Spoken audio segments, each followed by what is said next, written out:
შორის პინოქიო არის იტალიიდან და ყველაზე მნიშვნელოვანი არის ის, რომ პინოქიო სწორედ ფლორენციიდან იყო.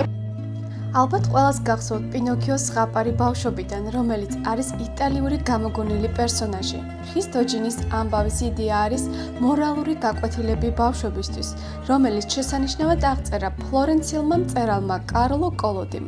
კარლო კოლოდის გარდა ფლორენცია იტალიელი მწერლის დანტე ალიგიერის სამშობლოც იყო. ფლორენციაში დაიბადა მეგობრებო ცნობილი იტალიელი მწერალი დანტე ალიგიერი, სხვათა შორის და აი სწორედ ახლა ვიმყოფებით დანტე ალიგიერის სახლთან. დანტე ალიგიერმა შექმნა უდიდესი ლიტერატურული ნაშრომი ღვთაებრივი კომედია, რომელიც არის მსოფლიო ლიტერატურის შედევრი და მას იტალიურად უზენაეს პოეტს უწოდებენ. ფლორენცია რენესანსის სამშობლო. იმით გამოირჩევა სხვა ქალაქებისგან, რომ ძალიან ბევრი ისტორიული პიროვნების სამშობლოა და როცა ვსეირნობ, უამრავ ცნობილი ადამიანების ქანდაკებას ვხედავ.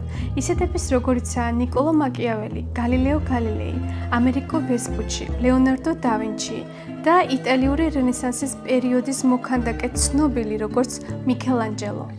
მიქელანჯელოს ცნობილი ქანდაკებაა დავითი, რომელიც გამოსახავს ბიბლიურ პერსონაჟს, ისრაელის მეორე მეფეს დავითს.